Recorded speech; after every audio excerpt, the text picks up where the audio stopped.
Bonsoir, bonjour, bienvenue tout le monde pour ce nouvel épisode de Lundi Spaghetti. Une nouvelle fois, pas lundi, et une nouvelle fois, pas de spaghetti, même si là je commence à être un peu dans la petite fringale de 18h13. Et tu parles de spaghetti, j'ai envie d'envoyer un seau de spaghetti si tu me le mets devant moi. Ne me jugez pas, mais je pense que c'est le cas de tous les gourmands. Alors avec moi, comme à chaque fois, quand il y a un lundi spaghetti, je vois qu'il y en a dans le chat qui sont assez déçus. Non, ce n'est pas Mathieu Grégoire qui est avec moi, mais comme d'habitude, on a notre cher fils de policier, petit-fils de militaire, qui a des valeurs strictes, issu d'une famille en partie métissée du côté de sa tante. Edou, comment tu vas ? Très très très bien, bonsoir à tous. Je sais qu'il y a des déçus. Je vais essayer d'être au niveau, hein, même si malheureusement je n'ai pas de carte de presse. C'est très important pour avoir la crédibilité. D'un journal ronflant qui est lu par des millions de personnes, mais je vais faire ce que je peux. C'est très gentil. L'essentiel, c'est d'essayer, hein, comme on dit à chaque fois. Exactement. On salue également dans un premier temps. Déjà. Sans prétention aucune, parce qu'on sait évidemment que le plus important, c'est d'avoir une carte de presse. Et nous, vu qu'on en a pas, on parle, on discute, tu vois. On n'a que des garages. On a que des garages. Sans rien dedans, c'est ça le pire, vu qu'on peut être dans un garage, tu vois. On peut stream en direct du garage. Je vois que t'as suivi, hein, c'est bien, ça fait plaisir. Merci beaucoup à Sengudo Mezzala qui a envoyé son sub. Et puis salut à tous nos petits amis qui nous suivent sur YouTube. En direct. Alors oui, il y a toujours ceux qui regardent les émissions YouTube en replay et tout, mais vu qu'on est en stream également sur YouTube, voilà, je vois qu'il y a Samy qui est sur YouTube, salut à toi Samy, et puis salut à Twitch comme d'habitude, et puis les amis du podcast, parce qu'il y en a beaucoup. Je me demande si c'est pas ceux qui sont le plus nombreux, nos amis en podcast qui nous écoutent en replay à chaque fois. On espère qu'on vous satisfait avec cette régularité qui fait froid dans le dos. On n'en a pas eu la semaine dernière. C'est un peu de la faute d'Edou qui a décidé. Non, alors pas totalement, mais c'est aussi un peu de la mienne. Enfin, pas trop, mais je sais pas. J'étais en train de... c'est indépendant de ta volonté. C'est uniquement lié à ton succès, hein, qui t'amène à avoir un emploi du temps chargé. Donc. Et puis le temps est précieux. Et puis t'as même pas le temps de follow des voilà, je ne dirais pas plus.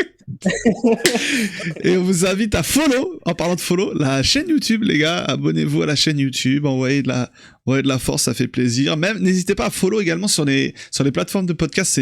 Ça participe au soutien de tout ce qu'on fait. Si on en a besoin, si on en mérite, on en a besoin, on a toujours besoin.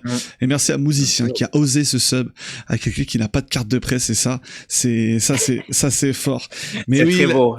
Bah ouais, mais c'est beau. Mais tu sais que la semaine dernière, on aurait pu faire un lundi spaghetti spécial théâtre. J'étais au théâtre la semaine dernière. Ouais. Tu crois ça a beaucoup plu à notre ami Hugo. Qui a fait d'excellents tweets à ce sujet ensuite. Ah, il s'est régalé, lui. Hein. Lui, il attendait que ça. Hein. Et il en rate pas une. De toute façon, il en rate pas une. Mais il faut dire que le tweet est extraordinaire. On peut le dire, le tweet est fantastique. Bah oui, alors j'avoue que au moment de le taper, je me suis dit bon, c'est marrant, tu sais quoi, juste pour tu me connais un peu, c'est pour le panache, avec un petit sourire en coin. Au début, j'étais pas devant votre match de Boost 2, j'étais au théâtre, les ploucs.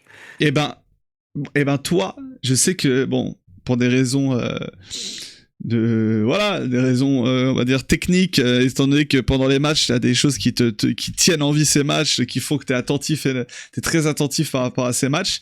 Je te recommande sur des matchs où il y a pas forcément d'enjeu financier pour toi, de faire l'impasse, parce que je te jure que j'ai passé une soirée incroyable à pas regarder la Ligue des Champions en direct et à regarder en rentrant. De toute façon, c'est incroyable ce concept. C'est mardi que t'as raté. C'était mardi. En fait, je me suis mis en mode avion. À 21h, je me suis mis en mode avion. Et j'ai enlevé mon mode avion à, je crois, à 2h du matin. Un peu plus, non, après avoir rattrapé. Et cette sensation, vraiment incroyable. Même tous les autres matchs, j'avais rien suivi. J'ai regardé les replays, les résumés. J'ai découvert les scores avec les résumés. Ça, c'est incroyable. En 12 minutes, t'as pas besoin de regarder 90. Magnifique. T'es Donc, pas je senti recommande. coupé du monde réel avec Bah, ce ça mode fait du d'avion au bien. soir de Ligue des Champions? Bah, Ça ça t'a fait fait du du bien? bien. Ouais. Et pour l'anecdote, c'est pas facile parce que j'étais dans Paris. Donc, il dit Paris, il dit Ah, beaucoup ouais. de En plus, bars. c'était le soir de. Ouais. Ouais, il y avait beaucoup de bars qui retransmettaient le match. Mais vu j'ai eu la chance qu'il n'y ait pas de but sur la fin, au moment où je suis passé devant les Ah, bars, pour te faire spoil, ouais. je me suis pas fait spoil. Voilà, je me suis pas fait spoil à ce niveau-là. Même des fois dans le métro, t'as des gens qui regardent et tout. Pareil, je me suis pas fait spoil. Et s'il y en a des fois qui ont envie, tu vois, de se faire une petite pause de foot, je vous recommande de juste pas regarder la Ligue des Champions, vous refaire les résumés en no spoil et vous avez gagné du temps. Et je pense que vous voyez que le positif là-dedans. Franchement, et je vous recommande même de faire ça. Parce que pourquoi vous regardez le match en Oui, entier? En vrai, pourquoi faire? le problème, c'est que je pense qu'il y a beaucoup de gens qui inconsciemment ont peur de faire ça parce qu'ils vont se rendre compte que finalement, Ils peuvent vivre sans. est-ce que ça vaut le coup, exactement, est-ce que ça vaut le coup de consacrer autant de temps chaque semaine à un Évidemment que sport non. qui ne les divertit pas finalement tant que ça? Et de toute façon, je pense qu'aujourd'hui, t'as beaucoup de gens qui suivent le sport, enfin le foot plus par, euh, Habitude, je dirais, ouais, addiction. j'allais pas dire habitude, mais j'allais plus dire, alors Ah, la formule, pour elle faire est pas comme les autres forcément, plutôt? ouais, exactement, Ouais. dans le Par sens où, mimétisme. exactement, Mm. c'est un sujet de discussion.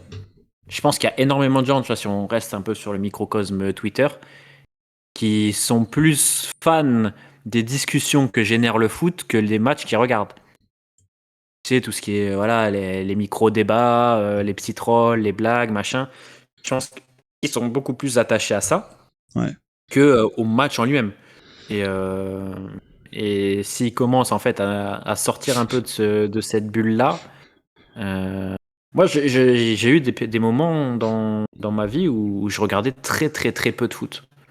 Parce que j'avais plus d'intérêt en fait. Mhm. J'avais plus de curiosité, plus d'intérêt. Et en fait, j'étais à un moment où je me disais, franchement, t'as même plus besoin de regarder les matchs pour t'insérer dans une conversation, une discussion et mettre une opinion En qui est plus. pas forcément absurde, tu vois. Parce que, comme on le dit souvent, toi et moi, quand t'as regardé du foot pendant 20 ou 25 ans, t'as un logiciel qui est, enfin, en général, hein, Il est pas est un encore, il minimum est pas atypique. encore out of date. Pour le moment, il fonctionne Voilà, encore. et Ouais. t'as un logiciel qui te permet, tu vois, de lire des dynamiques d'équipe ou autres, qui permettent en fait de pas être déconnecté. Et c'est très très facile en fait. C'est très très c'est très très facile de se détacher du foot une fois qu'on a commencé à le faire. C'est beau ce que tu dis. Bon, il y en a dans le chat qui sont pas trop d'accord. Hein. Je vois Pep Guardiola qui nous dit vu le football, rien à foutre d'aller au théâtre. Esteban, c'est impossible de pas se faire spoiler un match. Mode avion, c'est incroyable le mode avion. Et gros big up au grand Nueve. Je vais l'appeler Nueve ce soir. Au grand Nueve Season qui nous écoute pendant une séance traction en hommage au maître Lucas Guif. Et c'est vrai que Karim ne sait pas encore que je suis moi aussi dans l'aventure désormais. En train de Voilà. tomber dans le système Donc fluide. j'espère que ça te donnera peut-être un surplus de motivation pour cette dernière série, pour cette dernière répétition. Je pense que oui. Du coup, non, j'ai loupé la soirée de mardi soir de Ligue des Champions. Et je te disais que je recommande de ne pas regarder en direct et de regarder après. Voilà. Et Et tout simplement. en plus maintenant, tu vois, ben, pour les gens qui sont sur Twitter, c'est quasiment, enfin, pas impossible, mais c'est très dur de Non, regarder bah un oui. match sans avoir le téléphone. Et ça te bride complètement la vision du match, dans le sens À où fond. ben, tu as forcément des axes qui sont donnés sur Twitter que tu vas peut-être suivre inconsciemment. Et moi, ça m'est déjà arrivé, par exemple, de regarder un match sans être sur Twitter. et derrière d'allumer et de me rendre compte, mais attends, mais de quoi ils sont en train de parler, quoi. On parle du même T'as match. l'impression de pas du tout, ouais, exactement. T'as l'impression de pas du tout avoir vu le même match, de pas du tout avoir la même lecture sur la prestation des équipes ou des joueurs. Et ça aussi, c'est assez intéressant parce que ça te permet d'avoir une certaine, on va dire, indépendance d'esprit et même d'analyse. Ouais, non, l'indépendance d'esprit, c'est très important. Mais c'est compliqué. C'est vrai que moi, je t'avoue que quand c'est l'OM, je me force à pas avoir le téléphone.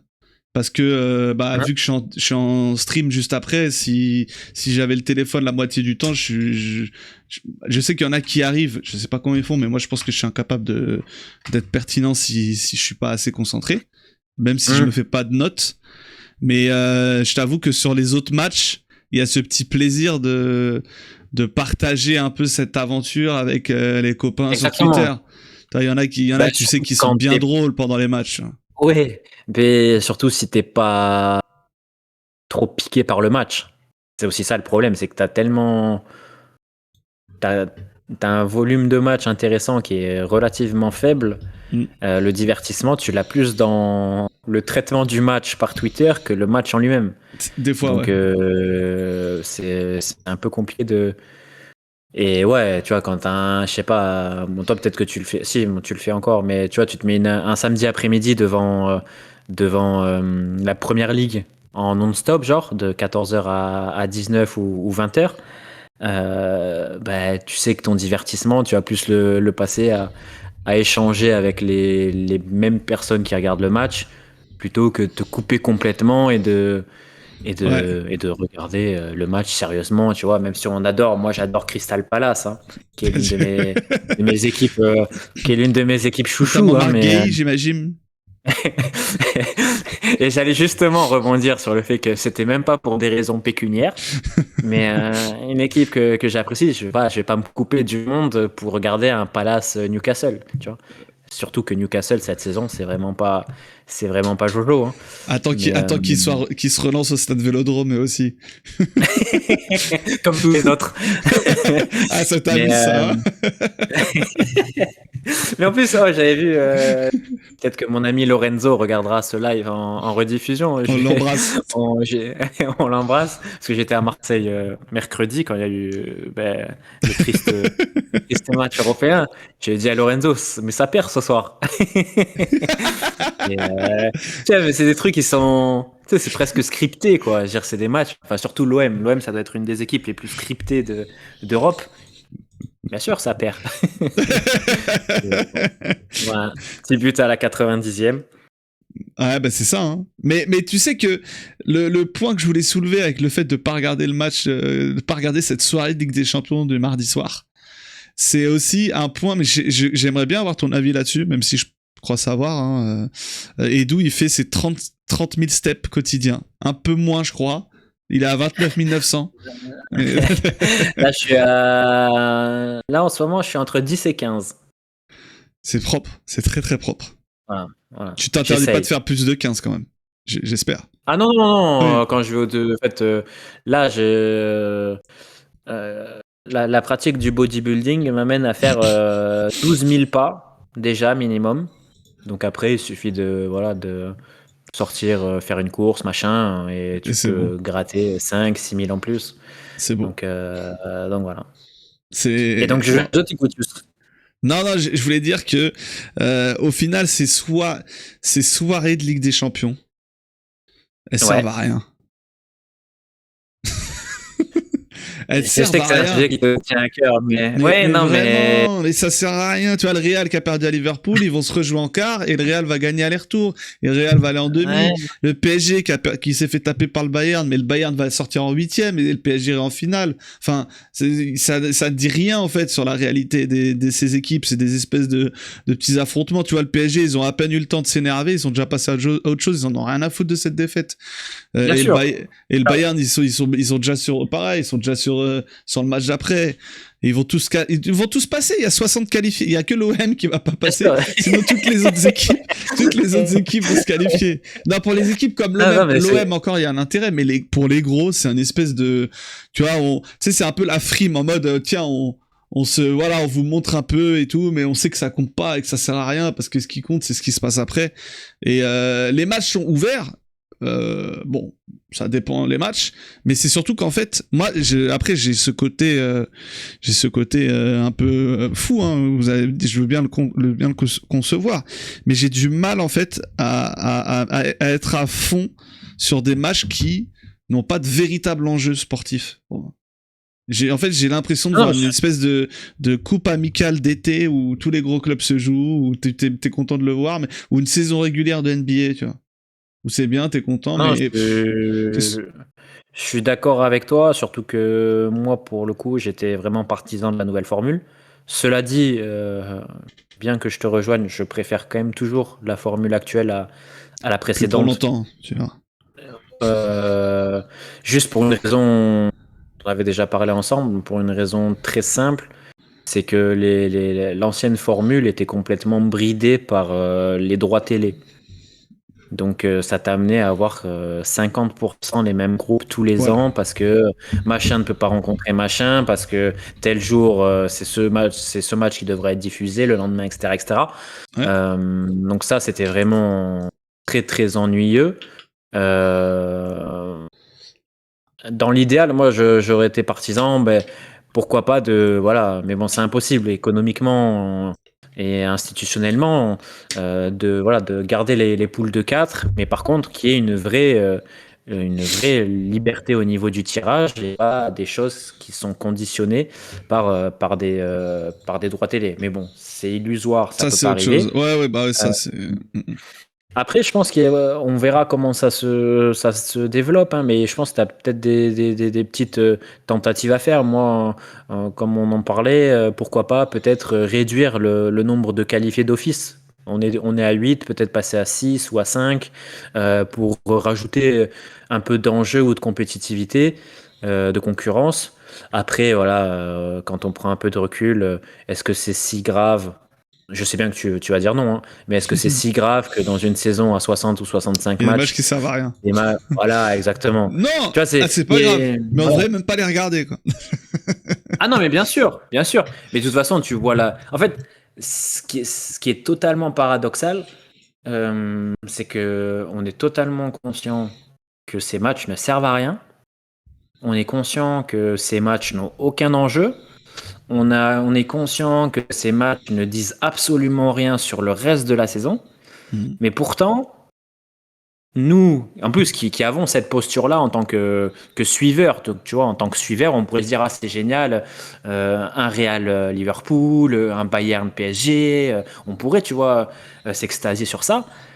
On a une posture qui est plus lucide ou froide que des clubs. Pourquoi je dis ça? Parce que on l'a vu avec encore cette semaine avec PSG Bayern, le PSG qui fait jouer Dembélé, tout le monde sait qu'il est blessé. C'est même pas, il est blessé. Le match ne sert mais à rien, mais de rien du tout. Surtout en plus quand tu prends la dynamique du Paris Saint-Germain, où tu as de plus en plus de pépins physiques, où tu avais d'ores et déjà des bruits de couloir qui te disent que un tel il est très fatigué, un tel il est très très fatigué, il va falloir les gérer, etc. etc. Tu arrives dans ce match qui sert à rien. Tu fais jouer ton leader offensif qui est blessé, mais pourquoi faire? Et il y a et je te reprenais l'exemple moi qui m'a ulcéré il y a un mois ou oui un mois peut-être de Barça à PSG où le Barça a aligné Yamal en retour de blessure. Enfin, il est toujours blessé, mais au début voilà on va dire de sa convalescence ou de ses soins face à une équipe B du PSG. Mais pourquoi faire? Tu venais de gagner à Newcastle, qui était le match sur le papier le plus difficile de ton calendrier. Et toi, Reste focus. prendre, tu vas prendre des risques derrière, mais ça n'a aucun sens. Et en fait, tu as des clubs aujourd'hui qui ont 65 matchs à jouer dans la saison, qui doivent tout gagner. Voilà, quand t'es le Barça, quand t'es le PSG, quand t'es le Bayern, que t'es un club anglais, ton objectif, c'est de tout gagner. Tu as une pression sur chacune des compétitions que tu vas jouer. Et ils arrivent à se rajouter une exigence, une pression supplémentaire sur des matchs qui ne servent à rien. Ou en tout cas, dont l'impact est limité, tu vois, parce que depuis tout à l'heure, on répète que ça sert à rien, et il y a des réponses des fois qui sont un peu pour nous dire ouais, ça sert pas à rien, il y a ce petit avantage qui va être décidé à la suite de ces 25 matchs. On va dire que l'impact est limité sur la saison, si vous préférez, quoi. Si ça sert pas à rien. Mais même, on n'est pas obligé d'être. Le dernier vainqueur de la Ligue des Champions a fini quoi 15e, 34e.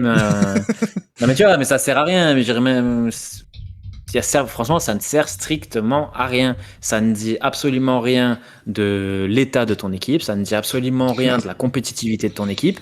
Ça ne dit absolument rien du classement dans la phase. C'est-à-dire quand tu prends le calendrier, par exemple, du FC Barcelone. Si le FC Barcelone, une fois qu'ils ont battu Newcastle, tu te dis il faut gagner le PSG, alors que derrière tu vas jouer Bruges, tu vas jouer l'Olympiakos, tu vas jouer, je crois, Pafos mais que des équipes de seconde zone, c'est qu'il y a un problème.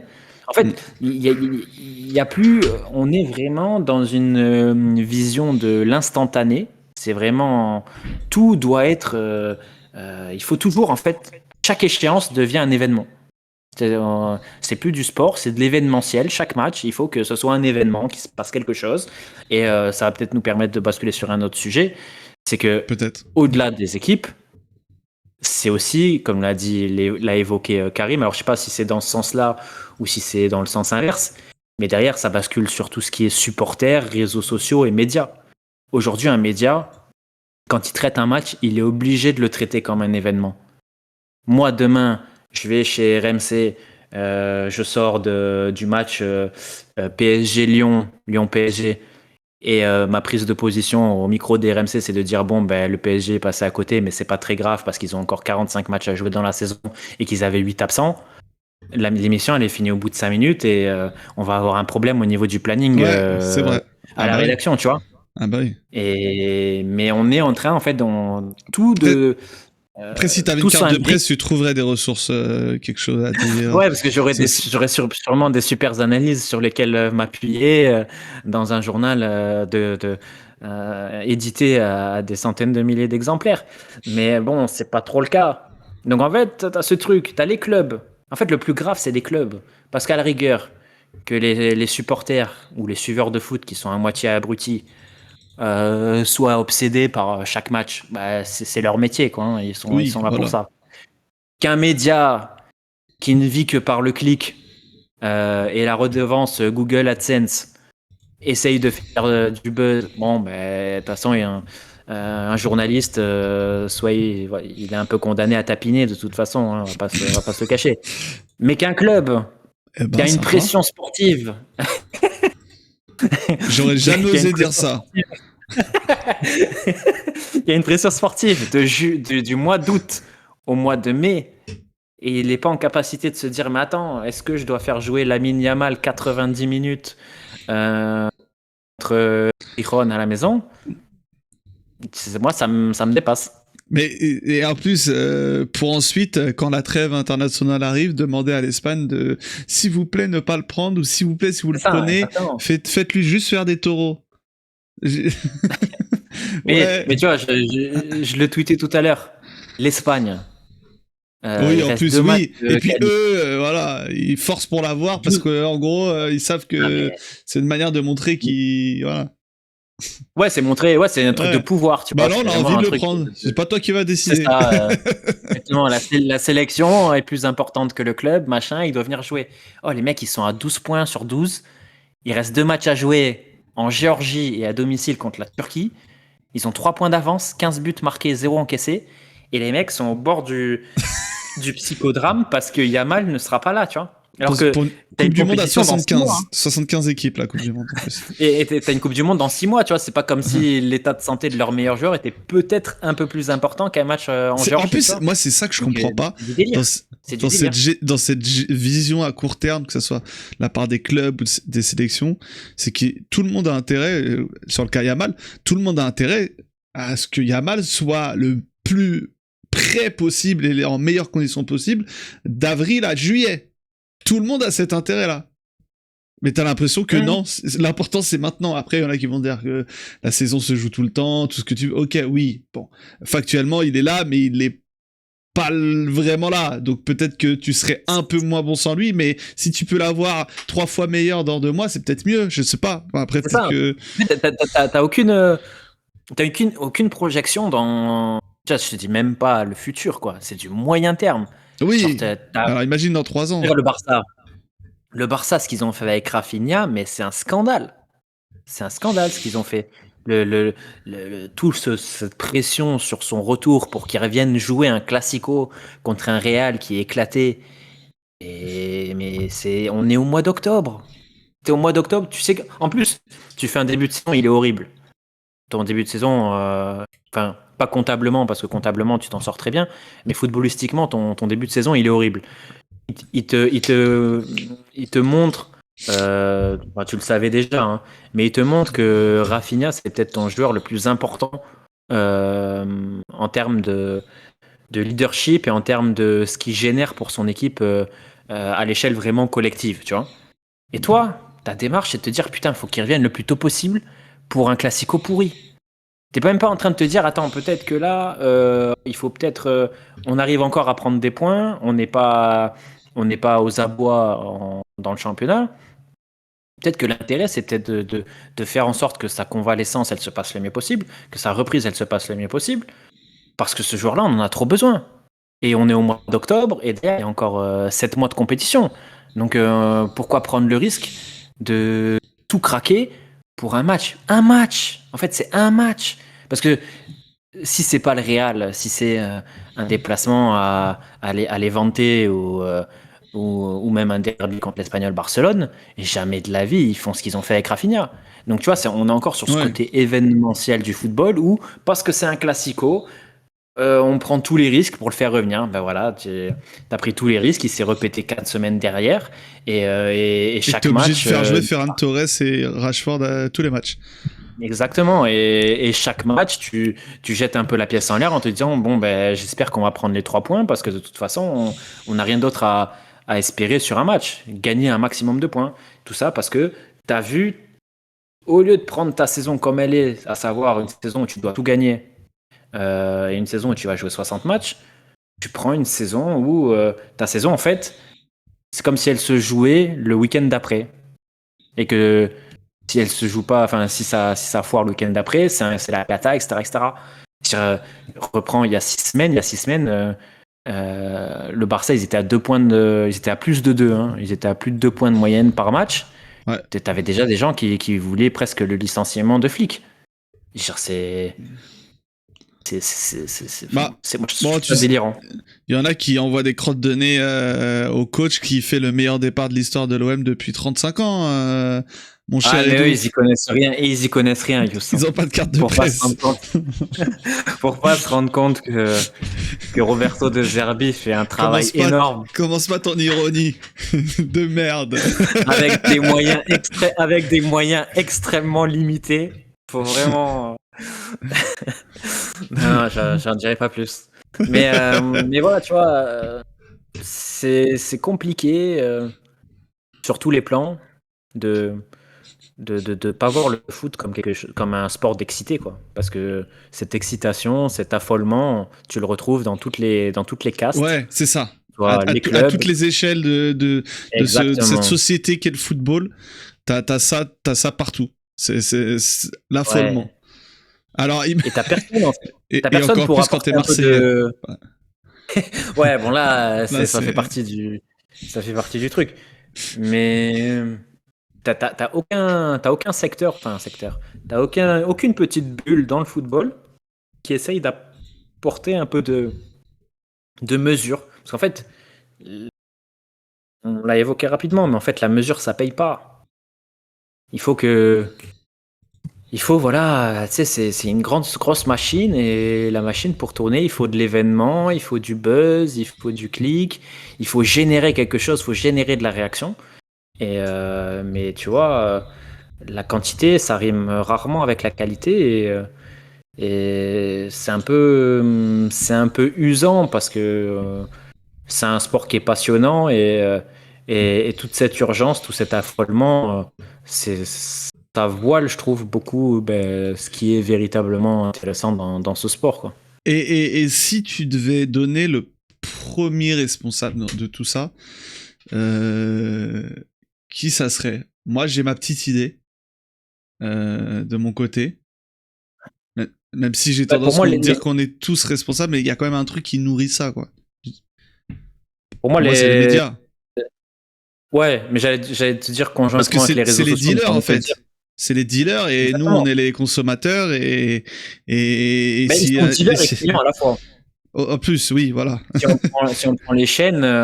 oui, parce que le grossiste, c'est le monde du foot. Et eux, ils nous revendent ça, quoi. Mais ouais donc c'est un modèle économique de boulimique.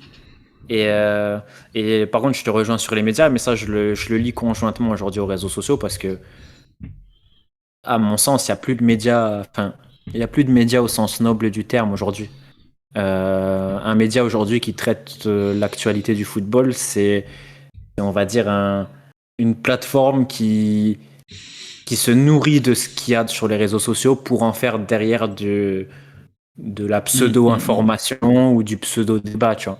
Parce que le média aujourd'hui se nourrit uniquement des réactions des supporters et fans de football pour pouvoir générer de l'engagement et générer du débat, tu vois.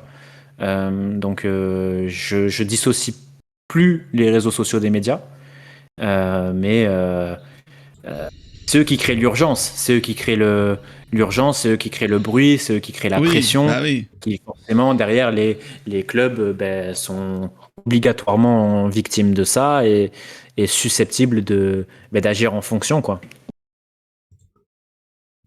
Non mais c'est clair. Comme nous dit le grand Ashley Young dans le chat, si c'est le vrai Ashley Young, tu nous manques. Tu nous manques beaucoup. Les médias, beaucoup. Oui, mais surtout les médias quotidiens, comme si on avait besoin de décrypter tous les jours toute l'actualité, je te jure.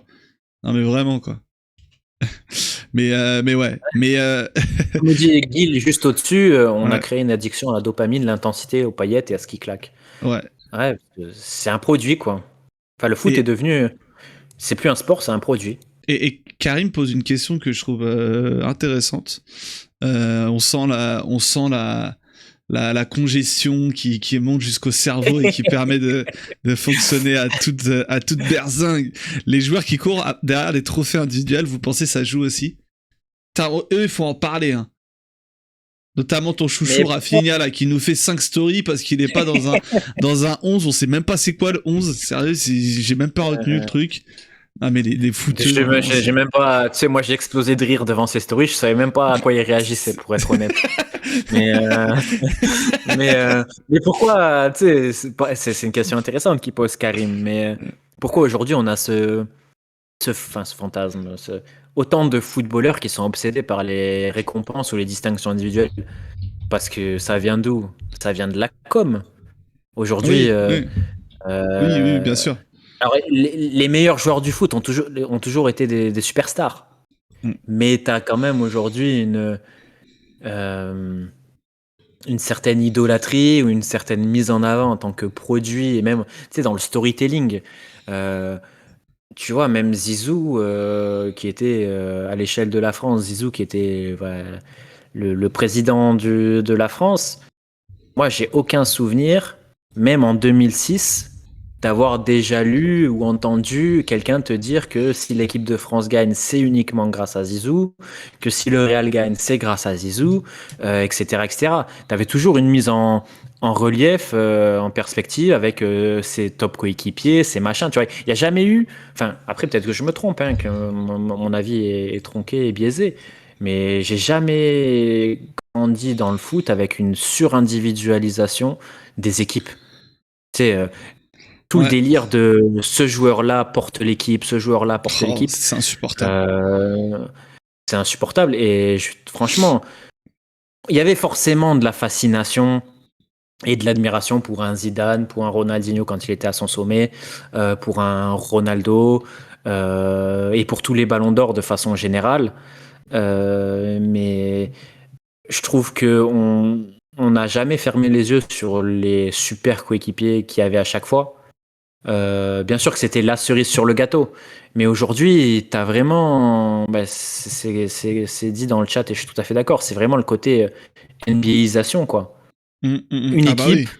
un joueur, le franchise player et le sport. Enfin, c'est vraiment le sport qui était vraiment un sport d'équipe. Même dans son traitement et sa vision, c'est devenu un sport ultra individuel. Alors que même en NBA, c'est plus possible maintenant. Ouais, même D'ailleurs, en NBA. je sais pas si ça a vraiment été possible. Enfin, ça fait un longtemps que ça fait peut-être un petit moment que c'est plus possible le fait d'empiler les grosses individualités pour gagner. C'est ça. Enfin voilà. Et le dernier sac d'Oklahoma City le montre un peu. Après, il y en a qui vont dire oui, mais il y a quand même des bons joueurs. Oui, il y a des bons joueurs. Ils sont professionnels, ils jouent dans la meilleure ligue du monde, encore heureux. Mais les super teams, en tout cas, c'est fini. Et si même en NBA où je pense que l'individualisation des moments, le fait de porter une équipe en NBA, c'est quelque chose qui est un peu plus possible parce que c'est simple, t'as un mec qui a une possession, il a le ballon en main, il marque, il fait le stop, il marque, il fait le stop, d'une certaine manière, il a un peu porté le truc.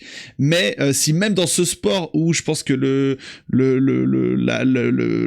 déroulement du match fait que c'est possible, ça l'est plus. Alors, parlons même pas dans le foot où le terrain est 5 fois plus grand, qu'il y a des fourбons.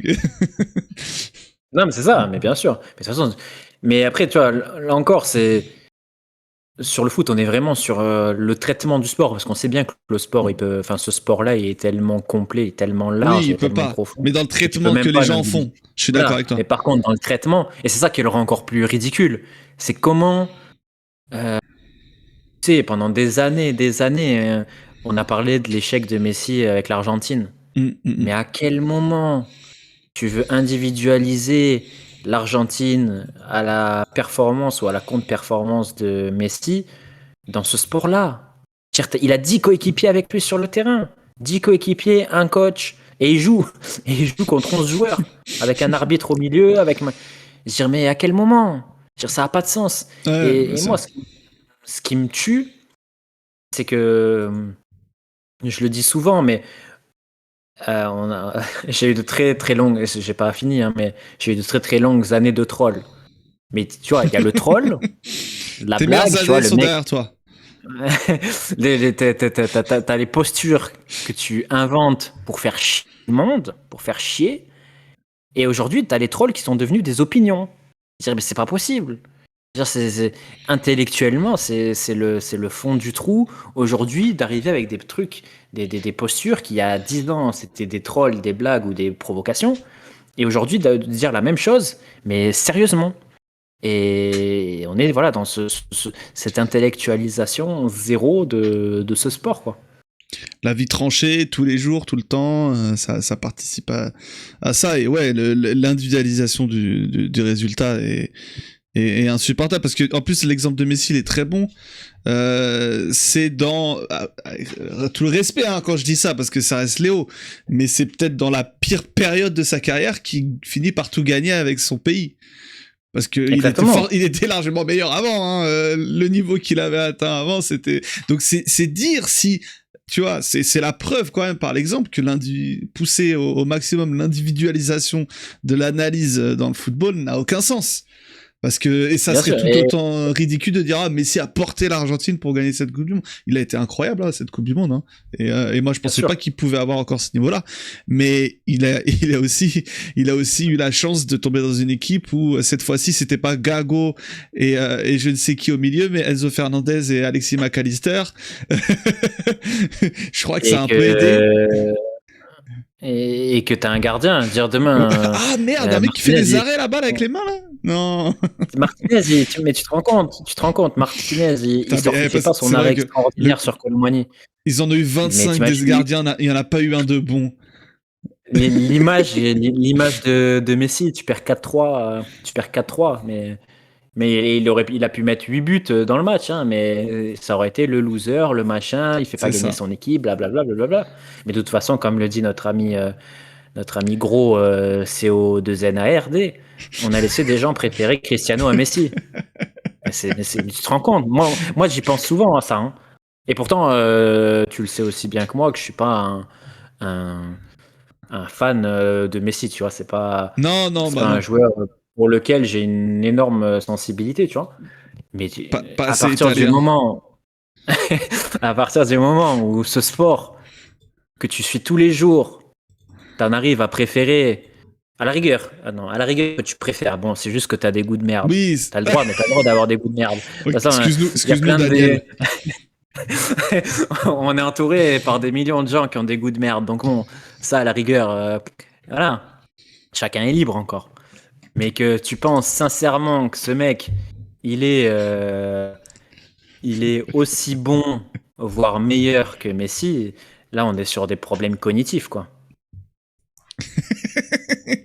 Non, mais t'as raison de dire t'as le droit de préférer, t'as le droit d'aimer, t'as le droit d'être. Bien sûr, Après, bien moi sûr. j'irai pas jusqu'à dire goût de merde, mais je peux comprendre qu'il y ait des choses qui transcendent certains au-delà du Tu fais le football. service après-vente.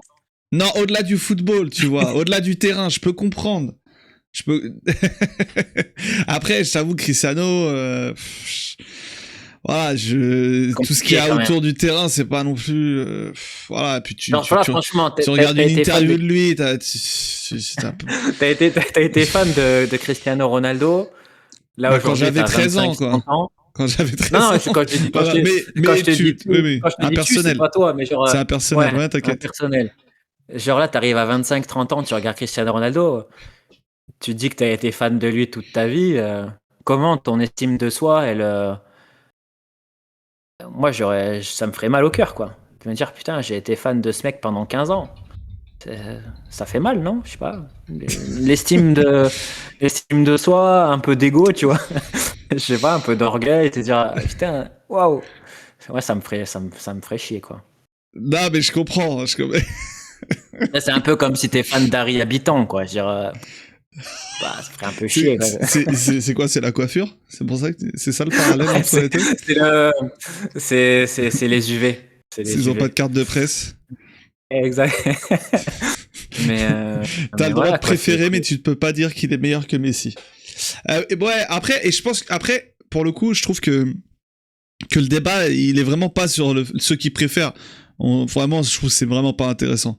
Mais oui, non, mais on parlait même pas de ça, mais ouais, on parce que rebondissait sur notre. il y en a vraiment Adrien. qui premier degré vont te répondre ça. Et je pense qu'il y en a plein qui sont un peu habités dans par ce côté, j'ai pas trop regardé les matchs. En fait, je sais pas, j'ai eu envie de préférer lui, je préférerai lui et j'ai décidé qu'il sera meilleur. J'ai pas forcément d'arguments tangibles et d'arguments à avancer pour ça, mais voilà, c'est Cristiano, tu vois, c'est le GOAT. C'est le fait qu'il y ait énormément de gens qui soient à premier degré sur ces avis-là. Ça me fascine et je trouve que je sais pas si c'était aussi profond quand il le disait notre ami Adrien, mais il y a je trouve qu'il y a une vraie part de vérité dans le sens où sur des discussions comme ça où on n'a pas accepté, mais on a toléré que certains aient des avis sur des joueurs avec aucun argument tangible pour aider dans ce débat-là. Enfin, quelqu'un qui arrive et qui me dit ouais, c'est Cristiano Ronaldo le GOAT. Genre, sur quoi tu te bases, mon ami? Bah, je sais pas, c'est le GOAT. C'est le plus complet. C'est ça que t'entends des fois. Oui, bon, ça c'est le grand classique, le plus complet. Alors que le plus complet, c'est Ronaldo. Le vrai. Le premier, non, pardon, je dis pas le vrai. Non, mais en fait, leur vision on va pas faire une heure sur cette comparaison parce que ça fait 20 ans qu'on en mange, mais le côté complet et pour eux c'est mettre des têtes et courir vite, alors que Messi court peut-être encore plus vite que Ronaldo, mais bon, ça c'est encore autre chose. Mais tu vois, même les axes sur lesquels ils s'appuient pour établir des comparaisons, ils sont erronés, tu vois. Ils sont même pas véridiques. Donc, t'as pas grand-chose à rajouter, tu vois. Déjà, la vie est catastrophique. Et en plus, ils s'appuient sur des choses qui n'existent pas, comme tu l'as dit. Donc c'est assez terrible. Non, mais ouais. Et tiens, il y a Mich qui préfère Cristiano et qui a un avis développé, donc je vais le lire. Je préfère CR7 pour son éthique de travail, le fait qu'après une blessure grave, Chris se change totalement et passe d'ailier virevoltant à 9 finisseurs. Il est peut-être top 3 ou 2 de tous les temps dans chacun de ses postes, mais Messi, en termes de talent et de niveau foot pur, lui met une tempête et personne pourra être à son niveau. On est d'accord là-dessus. Bah ça va, t'acceptes toi? Ah non, bien sûr. Voilà, Ah non, non, bien c'est sûr. bon. Non, mais oui, non, Ouais. évidemment. Non, mais on est Non, mais tu d'accord vois, là-dessus. quelqu'un, il me dit, il préfère CR7 pour ces raisons-là. Il a tout à fait le droit, tu vois. Même, je veux dire, bon, tout à l'heure, je disais goût de merde, mais quelqu'un, il me dit, je préfère regarder Cristiano. Bon, peut-être pas maintenant, mais il y a 8 ans en arrière, il me dit, je préfère regarder Cristiano que Messi. Bon, ben, t'as le droit, quoi. Je dirais, non, mais je veux dire, ça reste une sensibilité. Tu peux préférer un certain profil de joueur. En fait, mais après, il le dit très bien, tu vois. Il dit qu'il préfère Cristiano, mais qu'il a la lucidité Oui, oui. Mais c'est normal, de il est très reconnaître lucide, que, Mich. voilà, Il est très voilà. lucide. Mais tu vois, mais le problème, c'est que t'as des, en fait, mais après, ça, c'est général. C'est pas une question de foot, ni de Cristiano ou de Messi.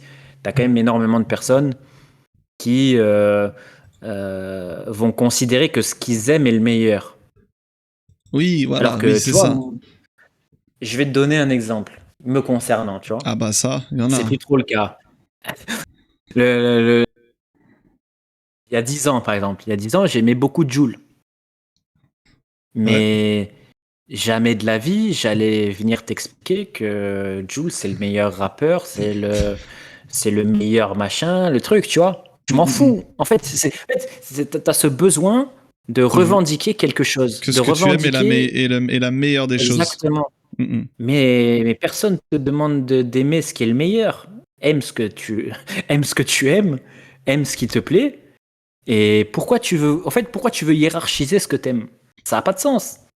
À la rigueur, que tu veuilles avoir un débat, on veut dire, objectif sur tel rappeur, ou je te donne, je sais pas, hein, même, tu vois, un plat, ou un pays, un voyage, ce que tu veux, un film. Très bien. Mais moi, j'ai plein de films que j'adore.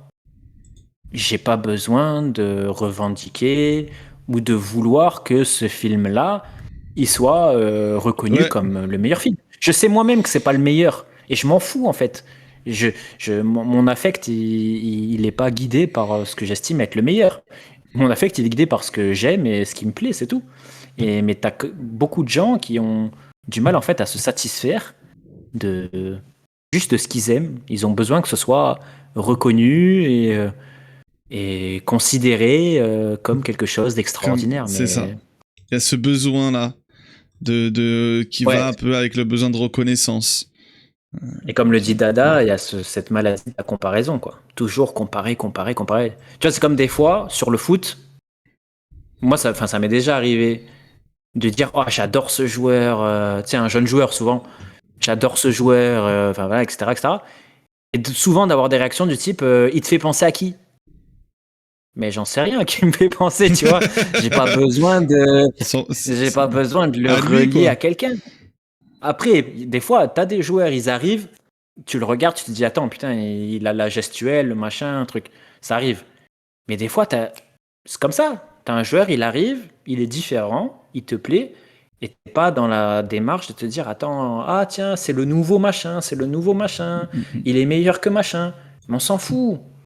Profite, t'as un joueur qui est là, il est énorme, il est différent, il te divertit sur le terrain. Pourquoi tu étais déjà dans la démarche de comparer à quelqu'un, chercher un héritier, un truc, un machin? On s'en fout. Alors que c'est toi qui a comparé Pedri à Iniesta en plus. J'ai dit que Pedri était meilleur qu'Iniesta et Xavi et Kanté réunis. C'est différent. J'ai dit que si tu mettais les trois ensemble, ils étaient moins forts que. T'as dit qu'Iniesta il aurait porté les gourdes de Pedri, c'est ça que t'as dit? Ah, moi j'ai rien dit. Après, si les gens veulent qu'on fasse un débat, on peut, hein, mais. Non mais oui. Moi j'adore Thomas Müller et sa gestuelle aléatoire par exemple. Bah ça je peux le comprendre aussi d'un côté. C'est ce côté il me régale parce que ouais, il y en a certains qui peuvent mettre au-dessus de la beauté l'efficacité. Et je te jure que je peux le comprendre dans le côté unique de certains joueurs qui deviennent limite marrants à voir, tu vois. Impressionnant par cette espèce de décalage qu'ils ont entre ce qu'ils essayent de faire, les mouvements qu'ils ont, et la réalisation qui reste quand même top niveau. Et je peux comprendre qu'il y ait des gens comme ça. Encore, il y en a plein, notamment le fameux Sharaf. On le connaît tous les deux. Tu sais que Ouais, malheureusement, oui. mais tu sais que lui, il est ultra fan de Voltemade. Bon, toi, tu sais pas qui c'est, mais ça m'étonne tellement pas. Et je lui ai dit, mais t'es sérieux là, il a aucune dégaine. Tu vois, moi, pour rigoler, je lui dis ça. Il me dit, mais on s'en fout de la dégaine. Ce qui compte, c'est l'efficacité. Tu vois, il est devenu comme ça un peu. Ça me dégoûte. Parce que limite, tu vois, il arrive dans une époque où, tu sais, il fait différent. Tu sais, quand t'es dans ça. Un foot, ça tranche. Ouais, exactement. Quand quel que soit, je te dis le foot, mais ça pourrait être n'importe quoi d'autre, hein, le cinéma, la musique. Quand t'es dans quelque chose qui devient ultra standardisé, t'accueilles toujours, enfin quasiment toujours, avec beaucoup de plaisir, quelque chose de différent. Donc pour le coup, un Voltema 2, ben voilà, c'est quand même un style d'attaquant très différent de ce qui peut se faire depuis plusieurs années dans le foot. Bah, tu l'accueilles, t'es content parce que tu revois de la nouveauté. En fait, t'as besoin d'un renouvellement et de quelque chose qui te sort un peu de la routine à laquelle t'étais cantonné depuis plusieurs années en termes de profil, en termes de joueurs. Et est-ce que justement, c'est pas le problème. J'essaye juste de trouver une transition, même s'il y en a absolument pas. Est-ce que c'est pas le problème du Real de Xabi Alonso? Parce que tu voulais parler de Xabi Alonso, du Real. Et moi, tu sais que le Real, sans transition, tu sais quoi, on s'en fout. Ouais. Je sais qu'en plus, il y a des supporters du Real qui nous suivent. Le Real et puis le Barça à leur échelle, vraiment c'est des supporters qui me régalent énormément toutes les analyses qu'ils ont à chaque fois, chaque jour, chaque année. Et là, après ce qui s'est passé ce week-end, j'ai l'impression que c'est la crise. Je vois des articles qui parlent d'un Xabi qui est contesté par ses cadres. Vinicius il est déjà parti. Rodrigo ça a jamais fonctionné. Mais c'est dingue quand même. Enfin, je sais pas. Comment toi tu suis parce que je sais que t'aimes beaucoup Dean Huysen et Militao. Frédéric Déhu. Non, moi. Ils sont toujours premiers, pour ceux qui regardent pas trop les classements et qui regardent juste les réactions des supporters. Juste pour rappeler, ils sont toujours premiers. Hein. Non, moi c'est un divertissement extraordinaire. Après, le Real, c'est un club qui est très compliqué parce que, contrairement à ce que disait Thibaut sur le chat, sur 8 messages différents, le Real Madrid, ils pourront gagner 53 Ligues des Champions et 78 championnats de Liga et Coupe du Roi. Ce sera toujours un club complexé par le Barça. Ils seront toujours complexés dans leur parce que. À ce qu'ils font. Bien sûr, ils sont exactement parce que le Barça. Qu'ils aient pas 23 Ligues des Champions, etc., ils les auront certainement jamais. Le Barça, ils sont. Pas compliqué. Ils ont créé ou ils ont assis une image du foot, une définition du foot. Et en plus de ça, cette image du foot, il n'y a pas un club dans le monde qui en a eu l'empreinte sur ses fesses plus que le Real Madrid. Donc ils seront toujours complexés. Ils seront toujours complexés par ça. Et donc, pour ce club qui a énormément gagné sur les 15 dernières années avec les fameuses Champions Mickey Mouse Cup, où il gagnait les finales en jouant à pierre, feuille, papier, ciseaux, il y a toujours eu ce complexe de ok, on gagne des titres, mais il n'y a pas l'image qui va avec. Tu sais, l'image sur le terrain, le style de jeu, le divertissement, ou le côté qu'a aussi le Barça avec des jeunes du centre de formation qui montent, qui deviennent des références, etc., etc. Donc, tu vois, pendant les années Carlo, où Carlo, il a gagné 8 Ligues des Champions en 5 ans avec le Real Madrid, c'était jamais assez. C'était jamais assez parce que ça jouait pas assez bien, parce que machin, etc. Et je suis pas un fan de Carlo, hein, et je suis pas là non plus en train de faire du révisionnisme sur son passage. Mais tu as eu énormément de critiques à son sujet parce que ça jouait pas assez. Et en plus, le problème de Carlo, enfin l'un des problèmes de Carlo et de son Real, c'est que c'était un Real moribond dans le jeu à une époque où tu as eu de plus en plus d'équipes avec des identités fortes en termes de jeu, tu vois, des équipes très intenses. Tu as eu le Liverpool de Klopp, évidemment. Même, tu vois, forcément, puis qu'on va en parler de lui, ce qu'a fait Xabi avec les Leverkusen, ça a été très très remarqué parce qu'il prend un club de losers et il arrive vraiment à en faire une équipe impressionnante. En Italie, on peut même parler, tu vois, de l'Atalanta, qui a été une équipe très intense. Tu as eu énormément d'équipes sur les dernières années, et même des équipes, on va dire, lambda en termes de matériel, qui ont eu une expression sur le terrain tout à fait notable. Donc même si les Real gagnaient des Ligues des Champions, même si les Real gagnaient des titres, tu avais toujours ce truc, putain, mais ça joue pas assez bien, on veut que ça joue mieux, tu vois. Donc quand Xabi arrive, en plus auréolé de ce qu'il a fait à Leverkusen, derrière toute la frustration générée par les derniers mandats de Carlo, t'as ce truc de se dire, ah ben c'est bon, maintenant on a un jeune coach, il a fait un travail extraordinaire à Leverkusen, on a des jeunes joueurs, donc ça va forcément mieux jouer. Et patatras, après 3 mois de compétition, on se rend compte que c'est pas si facile. Et malheureusement, je crois qu'on se rend compte aussi que c'est peut-être pas que de la faute de Xabi. Et moi, ma posture, enfin ma position aujourd'hui, en 2025, c'est la même que j'ai quasiment depuis 2019. C'est que le Real Madrid, depuis le titre, enfin la Ligue des Champions en 2017, c'est une équipe qui régresse énormément en termes de qualité brute. Et le foot, tu peux sortir tous les coachs du monde.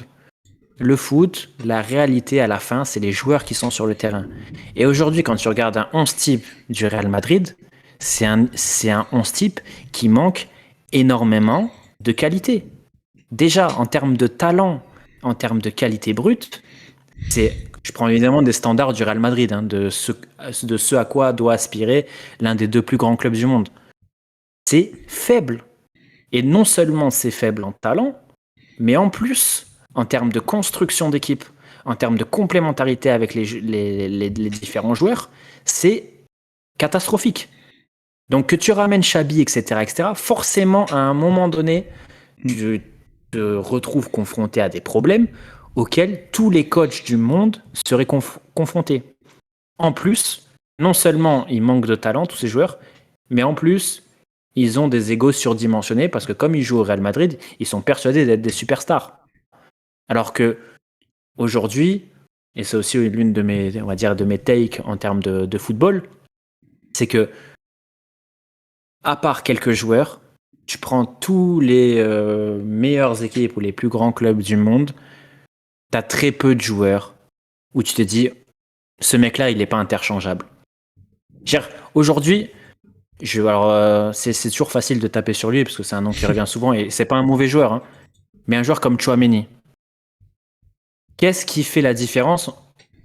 Qu'est-ce qui justifie véritablement qu'un Tchouaméni il soit titulaire indiscutable au Real Madrid et pas, je sais pas, à Aston Villa ou au Milan AC ou à Dortmund?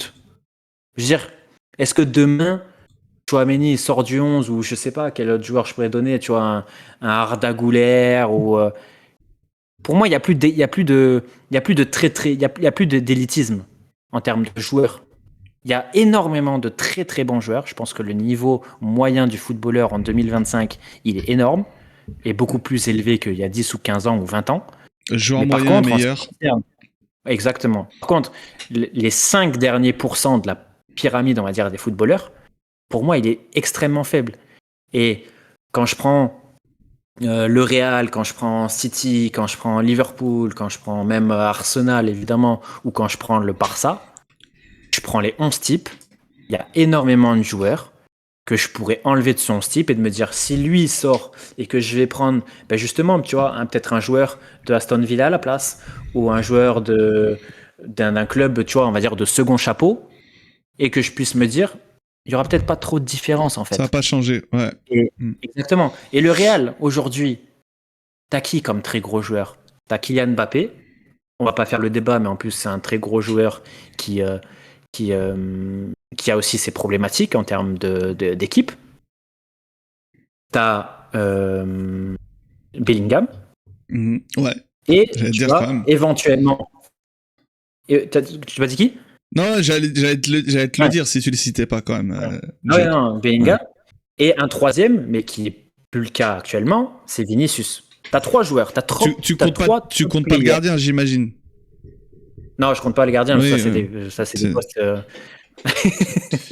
ça, c'est des postes de manutentionnaire, mais. Oui. et puis c'est très facile de remplacer un gardien. On peut le voir avec l'exemple du PSG. Voilà. Mais tu vois, et aujourd'hui, donc tu vois, tu prends 3 joueurs, t'en as un qui est mort, t'en as un qui te pose des problématiques collectives. Donc au final, t'as 2 joueurs, dont un, tu vois, c'est compliqué. Donc derrière, qu'est-ce que tu veux? D'abord, rajoute de la qualité dans ton équipe, rajoute du talent. Eux, ils ont ni talent, ni complémentarité avec les joueurs. Parce qu'à la rigueur, si t'as pas de talent, mais que tous les joueurs dans le 11, ils s'imbriquent de façon naturelle, ils sont complémentaires, c'est pas trop grave. Mais là, en l'occurrence, ils n'ont pas la complémentarité parce qu'ils savent même pas qui il faut vraiment aligner, parce que notamment par rapport aux problématiques, etc. Mais c'est inextricable. C'est pas une question de Xabi. Et pourtant, tu vois, je sais pas, je serais le premier avis si Xabi il échoue, tu vois. Mais c'est pas une problématique de Xabi, tu vois. Ouais, mais est-ce que le problème du Real, c'est le manque de talent, sachant que c'est un problème, je pense, qui est commun à beaucoup d'équipes dans le monde. Et puis en même temps, c'est le PSG qui concentre tous les plus grands talents du monde actuellement, donc forcément il en reste moins pour les autres. Il y a pas deux Vitinha par exemple, Edo. Au début, je croyais que t'étais sérieux.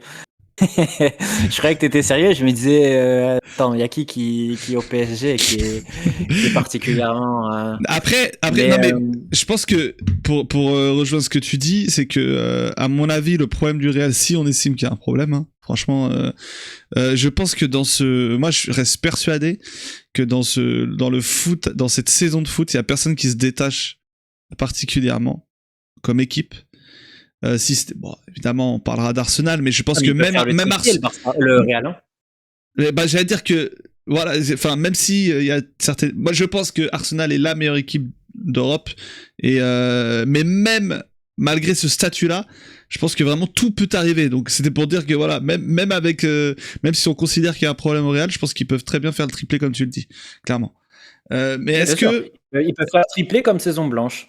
Et comme le Barça peut faire, bon, le Barça ils font pas triplé, mais comme le Barça peut aussi faire une saison blanche, comme City peut faire une saison blanche, t'as plein d'équipes qui peuvent faire des saisons blanches parce qu'aujourd'hui, à part Arsenal qui aujourd'hui a comment dirais-je, un palier très haut.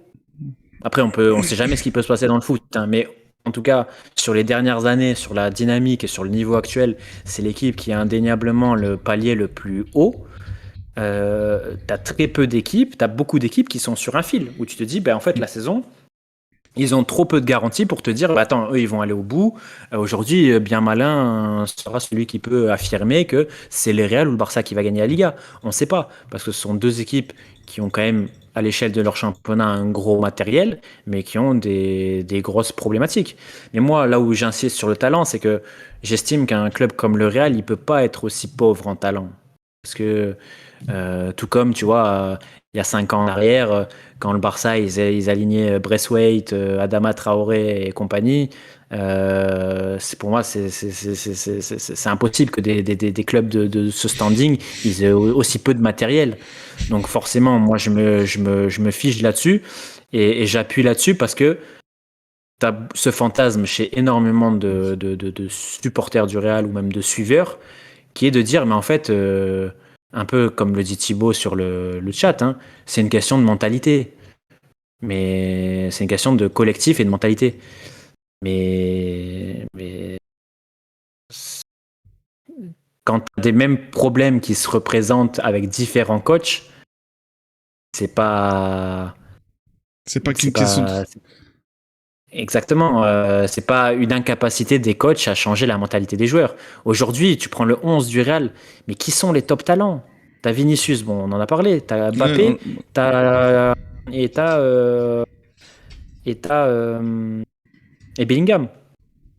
Mais après, t'as des bons joueurs. T'as des bons joueurs. Mais t'as pas de talent surnaturel, t'as pas de talent différentiel. Voilà, t'as pas de talent différentiel. T'as des bons joueurs. Et le problème, c'est que ces bons joueurs, à la rigueur, ils pourraient briller, ils pourraient tirer l'équipe vers le haut s'ils étaient complémentaires les uns avec les autres, mais c'est même pas le cas. On parle d'intensité, on parle. Aujourd'hui, de toute façon, t'écoutes tous les coachs du monde, ils vont te dire la première chose qu'ils te disent, c'est il faut des joueurs qui courent. ça. Ils doivent courir. Tu prends Ah. les profils des joueurs C'est du Bielsa Real. qui dit ça. Hein. Le meilleur joueur Bielsa, du mais monde même plus, court, hein. mais celui qui court n'est pas forcément le meilleur joueur du monde. C'est ça. Semenyo, quand il te Ou parle de Anderlecht, je sais plus. Iraola, que tout le monde loue en première ligue, Iraola, Semenyo, ils lui ont posé la question euh, que vous dit Iraola? Semenyo, il a répondu de courir. Aujourd'hui, tous les clubs qui marchent, c'est des clubs où tu cours. Et Bah oui. soit tu apprends à le faire, La comme on peut différence dire, peut tu se faire vois, que là. Hein. Maintenant, où, exactement. comme tu dis, tu as moins en moins de joueurs de talent, tout est standardisé, tout le monde s'entraîne super fort, super bien, tout le monde connaît tout le monde, toutes les équipes se connaissent. Donc, le seul endroit où tu peux faire la différence, c'est dans ta capacité à courir plus que l'autre, plus vite, plus fort, plus longtemps. Donc, Exactement, plus longtemps. Courir pour tes avec de coéquipiers, l'aide courir des pour fois. l'équipe. Bien sûr. Oui, bah ça, mais après, je pense qu'ils sont relativement tous aidés. En tout cas, j'aimerais bien vivre Oui. dans le même monde que Thibaut parce que son monde a l'air merveilleux. Euh, mais, euh, mais tu vois, et tu prends les joueurs un par un Tchouaméni, ça, enfin, j'exagère, hein, mais je parle à un certain niveau d'exigence. Un Tchouaméni, ça court pas. Les défenseurs du Real Madrid, le plus proactif aujourd'hui avec le ballon, c'est Heusen, mais c'est un joueur qui n'est pas du tout encore prêt euh, défensivement pour le très haut niveau. Bah, de toute façon, il a pris 2 cartons rouges et même ça reste un joueur qui, bah, c'est normal, il est très jeune, il manque d'expérience, donc c'est pas un produit fini en termes défensifs. Sur les côtés, donc tu as Carreras à gauche. Et à droite, c'est qui maintenant à droite? Je me rappelle plus le latéral droit. C'est Vu que Trent Carvajal est blessé. Alexander-Arnold, c'est un mec qui est arrivé Ouais, mais de Liverpool, mais il joue pas encore. mais voilà, mais il joue pas encore. Et Enfin, Carvajal s'est il a blessé, donc joué, mais il joue plus trop en ce moment. ah oui, parce que maintenant c'est Valverde. Voilà, C'est ça. Valverde, très bon exemple. Alors peut-être que Thibaut trouve que c'est un joueur ultra talentueux. Hein. Bah, il aurait le droit. Hein. Il aurait le droit de penser que Valverde est un joueur ultra talentueux. Mais Valverde, à part des courses et une puissance de frappe, il a absolument rien à offrir au Real Madrid. Il a rien à offrir à part des courses.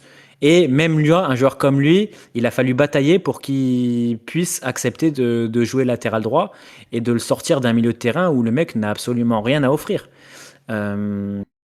Donc, t'as un problème en termes de. Aujourd'hui, comme tu l'as dit, Yous, il faut courir. Enfin, c'est un prérequis.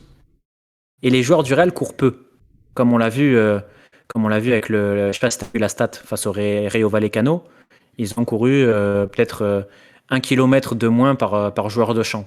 Je crois que tu as une différence entre 7 ou 8 kilomètres de différence entre les deux équipes. Donc si tu veux courir moins, il faut que tu le compenses par quelque chose. Et après, bon, Thibaut pense qu'il n'a que des rockstars dans l'équipe. Mais personnellement, je vois pas les joueurs du Real capables de compenser leur manque d'activité et leur manque de course par leur pied, par leur qualité de pied. Mais peut-être que je me trompe. Ah, bah, peut-être. Non, tu te trompes pas. Ça m'étonnerait. En tout cas, ça m'étonnerait, mais bon. Mais ouais, bon, après il y a les débats, tu vois, t'as cité Valverde. Moi Valverde, je trouve bon. Ah mais non, non, enfin, t'as toujours ces trucs là à chaque fois. Carreras n'a pas le niveau du Real pour Quentin. C'est quoi le niveau du Real? Parce qu'en fait, enfin, on va dire, oui, le Real c'est censé être un des meilleurs clubs du monde à chaque fois. Bon, t'es premier de Liga. Je pense que dans à peu près tous les championnats d'Europe, tu serais dans les premières positions, c'est-à-dire que t'es dans les discussions. Est-ce que du coup t'es pas au niveau du Real? Ou alors la question c'est comment être sûr que t'es dans les meilleures équipes? Et c'est ça du coup avoir le niveau du Real. Maintenant, est-ce que t'as assez de talent dans le monde entier maintenant au niveau du football pour avoir que des joueurs du niveau du Real? C'est ça un peu ma question. Je suis pas certain de ça. Non, parce que. T'es obligé Mais d'en on en avoir des revient. joueurs comme ça. Bien sûr. Mais c'est ce que je disais. Si t'as pas le talent, il faut que tu aies la complémentarité. Ou Ça, là-dessus. que. La complémentarité, ou au moins les exigences du très haut niveau. Ce dont on parlait, à savoir les courses, le service du collectif. Regarde, tu vois, un exemple typique, puisque c'est un peu l'un de mes chevaux de bataille. Liverpool. Liverpool qui a été considéré, à juste titre, hein, pendant plusieurs saisons comme l'une, voire la meilleure équipe du monde. Alors après, je dis pas que j'ai raison, mais Liverpool, tu m'as jamais entendu louer l'effectif de Liverpool. Autant les dernières années, tu avais quelques top players, qu'il faut le reconnaître. Tu vois, un Mohamed Salah. J'irai pas remonter jusqu'à Mané, hein, mais t'avais un Salah, t'avais un Trent qui est aussi capable d'avoir des fulgurances qu'aucun autre joueur à son poste dans le monde ne peut faire, et t'avais un Van Dijk. Tu vois, pour moi, t'avais trois top players, mais autour de ces joueurs, t'avais quelques très bons joueurs, hein. Un Konaté, quand il veut jouer au football, c'est un très bon défenseur. Robertson, quand il est à 100%, bon, ça fait quelques années qu'il est en deçà, mais c'est un bon latéral. Mais l'an dernier, tu vas gagner la Première Ligue. Ton milieu, c'est pas des mauvais joueurs, hein, là encore. Tu vois, c'est pas parce que je passe un curseur d'exigence assez haut que je dis que les joueurs sont mauvais. Mais tu vas chercher une Première Ligue avec Gravenberch, McAllister et Szoboszlai au milieu. Encore que l'an dernier, tu avais plus de qualité devant parce que tu avais encore Luis Diaz et Jota. Mais tu vois, tu me feras pas croire, au-delà des trois joueurs que j'ai cités au début, à savoir Van Dijk, Trent et Salah, tu me feras pas croire que les 7 coéquipiers joueurs de champ de ces trois joueurs-là, c'est des phénomènes. Mais pourquoi ça marche? Parce que les mecs, déjà, ils étaient complémentaires. Et ce qu'ils ne savent pas faire avec les pieds, je vais illustrer, ce qu'ils ne savent pas faire avec les pieds, ils le font avec les jambes. Un Szoboszlai, pour moi, c'est un joueur ultra moyen et qui n'a pas vocation à être titulaire dans un club avec les objectifs de Liverpool. Mais même si les pieds sont, à mon sens, moyens, c'est un joueur qui, en termes d'investissement sur le terrain, en termes de volume de jeu, il donne tout ce qu'il peut donner à son équipe. McAllister, très bon joueur, mais c'est pareil, un joueur qui donne énormément. Et tu vois, un joueur comme Jota, un jour on parlera peut-être de Liverpool plus en détail. Mais pour moi, Jota, c'était pas un top player. Oui, parce Par qu'il joue contre, plus là. quand tu avais un mec comme lui dans ton équipe, tu sais que ça va être un poison pendant 95 minutes pour l'adversaire et que ça va être un appui énorme à ton équipe. Et c'est une question en fait de comment tu veux que ton équipe elle joue. Ça aussi, c'est peut-être une question à laquelle le Real doit répondre. Comment tu veux que ton équipe elle joue? Et à partir du moment où tu as défini comment ton équipe elle devait jouer, avoir les joueurs qui puissent rentrer dans cette ambition-là. Liverpool, ça a été une équipe qui a été vachement axé sur l'intensité, sur l'agressivité, et ils ont réussi à construire une équipe avec des joueurs qui rentrent dans ce moule, et ces joueurs, ils étaient sublimés par quelques talents différentiels qu'ils avaient. Aujourd'hui, on voit que ça va très mal parce que les talents différentiels qu'ils avaient, ils sont encore là, enfin, il n'y en a plus que 2, mais ils sont à un niveau de performance très, très, très, très en dessous de ce à quoi ils ont pu habituer leur équipe et leurs supporters, et qu'en plus, les joueurs, via le mercato, il y a eu un gros remaniement, et en plus avec des joueurs qui ont un profil différent. Pas qu'ils sont moins bons, Parce qu'un joueur comme Isaac, si tu le compares à Nunez, c'est forcément un joueur qui est meilleur. Un joueur comme Wirtz, si tu le compares peut-être à Luis Diaz, c'est un joueur qui est sur le papier plus talentueux. Mais c'est des joueurs qui ont d'autres qualités. Et ces qualités, aujourd'hui, elles n'arrivent pas à s'intégrer à un nouveau projet de jeu de Liverpool. Et c'est ça, en fait, la problématique. C'est soit tu as des talents qui sont tellement importants que tu peux jouer en fait, n'importe comment parce que les joueurs sont trop forts et ils vont te permettre de gagner 90% des matchs. Soit tu n'as pas ce talent, ce qui est normal aujourd'hui parce que tu n'as plus beaucoup d'énormes talents dans le football mondial. Ouais. Mais tu arrives à construire une équipe cohérente avec des joueurs qui se complètent. Et c'est là que tu voulais, je crois, saluer le travail de Roberto De Zerbi. Et tout. Exactement, parce que Roberto, il a des moyens très limités. Non, mais tu vois, regarde, j'ai beaucoup critiqué le Real. Mais je vais prendre l'équipe préférée de Thibaut, le Barça. Le Barça. Dont le Real est énormément complexé. Dont le Real il n'est pas complexé, la preuve, il parle que du Barça, Thibaut. Tu vois, le Barça. On l'embrasse, Thibaut. Moi, écoute, toi, tu t'en fous, moi, je l'embrasse parce qu'il est tout le temps là, sur les streams. Mais moi aussi, parce qu'il apporte du débat et il nous permet de rebondir. Donc, c'est très intéressant, même si je suis pas d'accord. Juste, Nicolas qui réagit sur YouTube, Szoboszlai, pied moyen. Non, c'est un très bon tireur de coups de pied arrêtés quand il le décide, mais dans le jeu, pour moi, c'est très très compliqué. Dans tout ce qui est transmission, passe courte, jeu rapide, pour moi, il y a énormément de déchets, même sur sa première touche. Il a un super pied sur des phases arrêtées, mais dans du jeu en mouvement, pour moi, c'est très compliqué. Mais voilà, c'est mon avis sur Szoboszlai. Qui n'engage pour revenir sur le Barça. Exactement. Pour le Barça, tu vois. Moi, je l'aime beaucoup. Szoboszlai. Bon, non, franchement, j'ai pas d'avis, en fait. Moi, je te jure, il y a des joueurs, j'ai pas d'avis, genre, ouais, Szoboszlai, ouais, bon, ça va, quoi. Mais du coup, si j'ai pas d'avis, c'est pas un crack, quoi. Ouais, c'est peut-être mieux que t'aies pas d'avis, je pense, mais si tu le vois, je pense que t'aurais un avis si tu le voyais plus souvent. Mais comme le dit TAA sur le chat, c'est quoi, il joue quoi? Il joue en équipe du Danemark avec Højbjerg, c'est ça? C'est ça. Et O'Reilly. Mais comme le dit TAA sur le chat, Szoboszlai, il a un profil indispensable en 2025, mais c'est pas du tout un top player.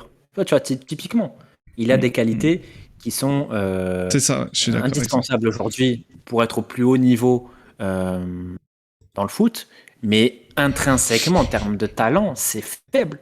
C'est faible, mais il arrive à s'imbriquer dans l'équipe enfin, du moins l'an dernier, dans une dynamique d'équipe où il peut apporter de la qualité. Mais tu vois, pour revenir au Barça, il y a 2 ans, tu prends 15 mois en arrière, quand tu démarres la saison avec le 11 du Barça l'an dernier, il n'y a pas un mec en Europe qui te dit que le 11 il est séduisant. T'as pas un mec en Europe qui te dit ouais, c'est costaud, hein.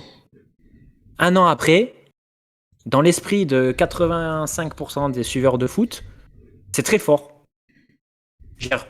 Quand tu démarres la saison il y a 1 an avec Koundé latéral droit, c'est compliqué. Quand tu conserves Eric Garcia, tu te dis bon, c'est bien, il fera le nombre. Aujourd'hui, c'est peut-être ta meilleure option en termes de latéral droit et c'est ton mec le plus fiable en défense centrale quand tu as un pépin. Koubarsi, il avait 16 ans. Baldé, il avait aussi, il était très jeune, on savait qu'il avait un peu de qualité, mais voilà, on attendait de voir ce qui allait se passer. Le seul secteur dans lequel tu avais des garanties, c'était le milieu de terrain, parce que là, pour le coup, effectivement, tu as de la qualité sur le papier avec Pedri, Gavi, De Jong. Mais bon, ça te fait 3 joueurs. Hein. Et devant, par contre, tu avais Lewandowski, 50 ans, Rafinha, qui était quand même pas une image ultra positive chez les supporters et chez les suiveurs, et bon, Yamal qui a 17 ans. Qu'est-ce qu'a fait Flick? Et qui aujourd'hui, et comme le dit Fabio, qui a changé tous les statuts. Qu'est-ce qu'a fait Flick? Flick, il a construit, et c'est le boulot d'un coach, hein, il a construit une équipe qui puisse mettre en valeur toutes les individualités de son 11. jusqu'à faire passer Koundé pour une option tout à fait potable en latéral droit. Et aujourd'hui, on se rend compte, ah ben non, peut-être que latéral droit, c'est un peu compliqué pour lui. Mais le niveau, en fait, la vision des individualités, la vision du talent, je vais revenir sur le sujet d'avant, la vision du talent, elle est tronquée par les résultats. Euh, il y a un joueur, quand tu prends un joueur du FC Barcelone, l'avis que les gens en avaient il y a un an et l'avis que les gens en ont aujourd'hui, il peut pas être aussi extrême.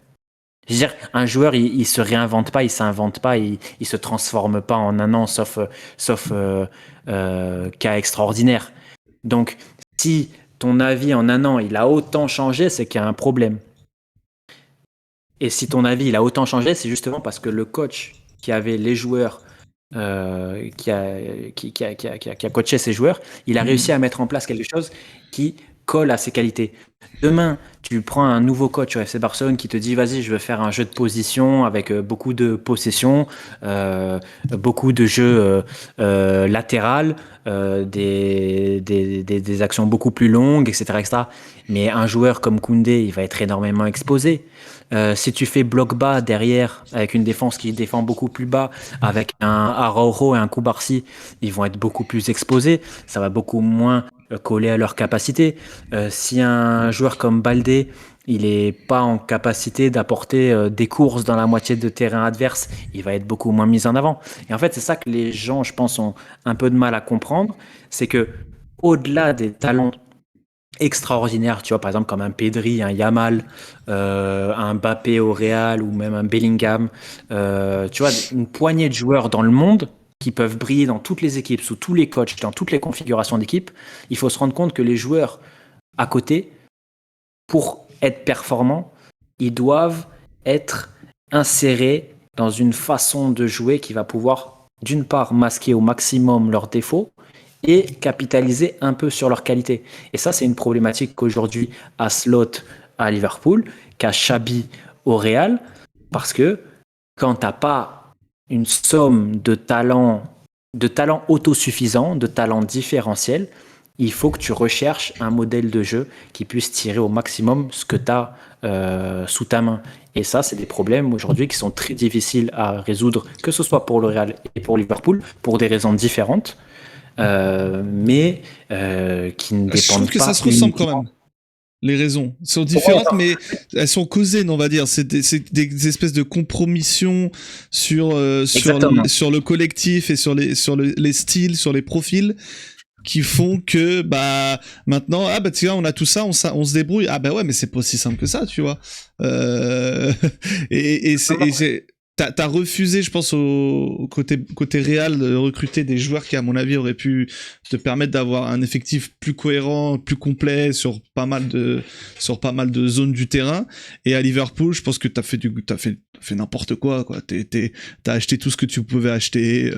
T'as pas trop réfléchi sur les profils. Enfin, je dis ça avec tout le respect. Hein, j'imagine qu'ils ont réfléchi, mais je pense qu'ils ont sous-estimé la capacité des entraîneurs à faire de la magie avec tout un tas d'ingrédients qui vont pas forcément ensemble, quoi.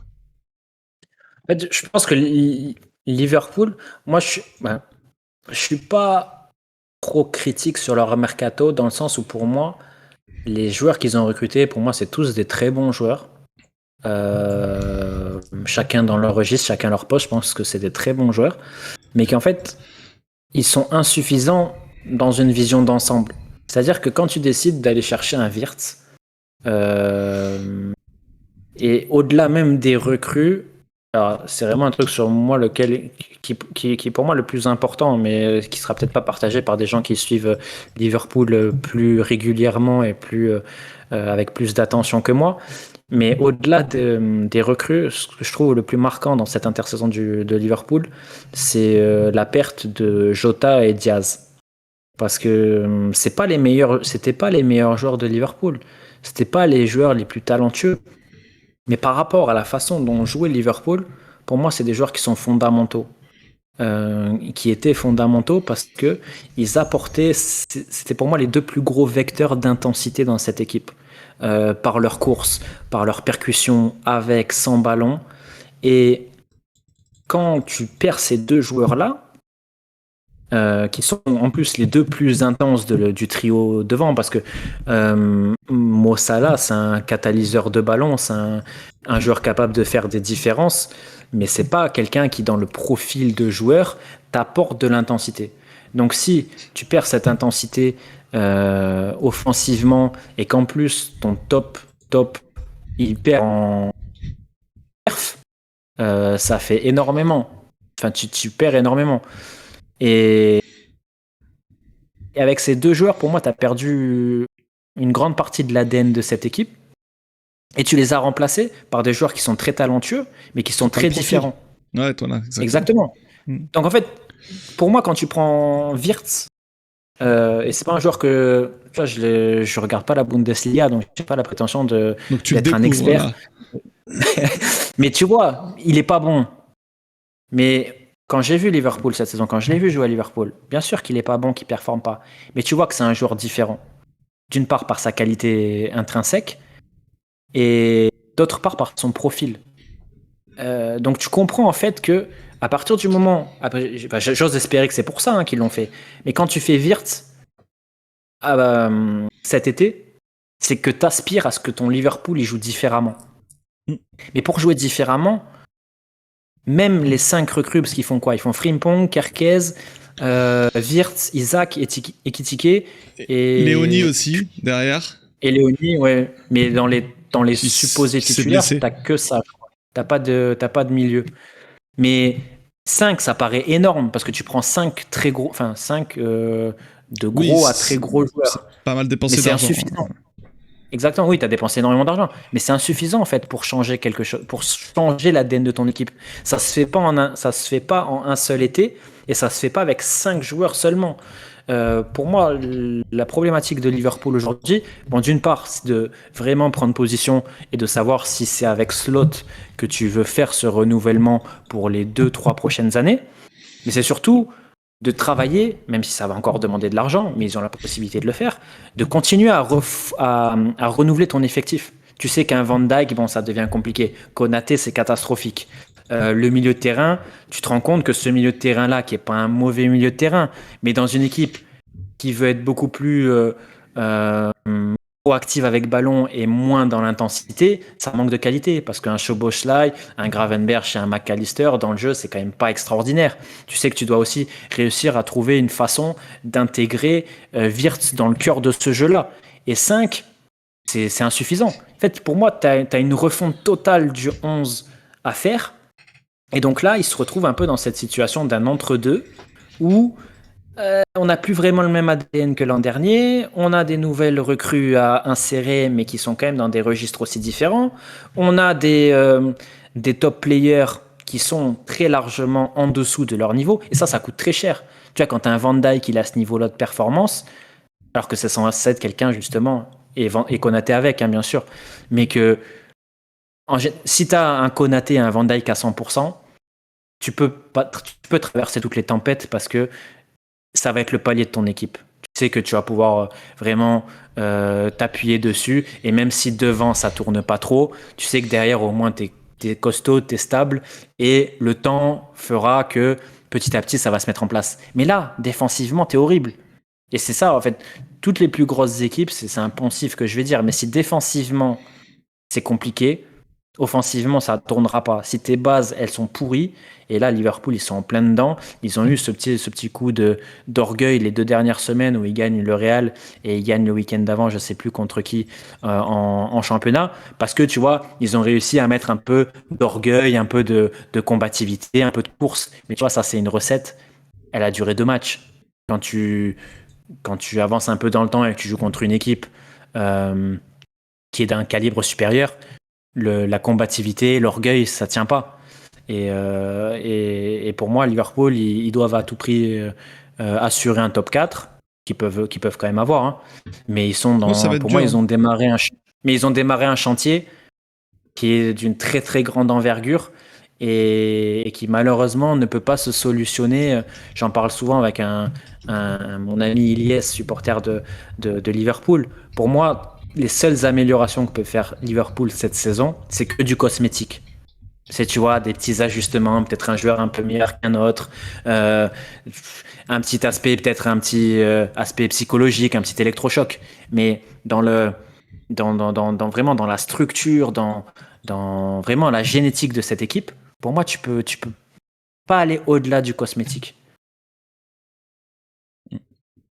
Non, ouais, bah c'est un vrai problème auquel fait face Liverpool. Et bon, même si à la base on parlait du Real, et c'est mais bon, c'est toujours comme Mais c'est ça, hein. vrai, mais le Real, bon, je vais pas refaire un tunnel de 15 minutes sur le Real, mais le Real, ils ont aussi des problématiques. Toujours la même problématique dans toutes les équipes dans lesquelles joue Kylian. Comment Aussi.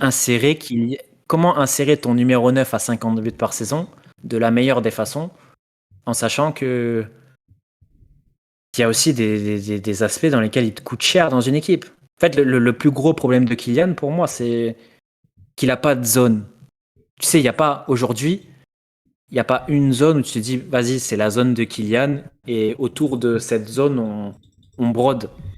Parce que tu vois, il va te faire un mois d'octobre où il va te jouer un peu dans une zone excentrée à gauche. Puis après, le mois d'après, il va jouer un peu plus surface. Et c'est très dur de construire une équipe autour de quelqu'un qui est aussi libertin dans ses déplacements et même dans sa conception du foot. Parce que tu vois que Tant que ça s'arrête c'est un qu'au joueur foot. ouais, ça, bon, il est footballeur, donc. Même il a pas de carte de presse, ça lui donne pas tous les droits, du coup.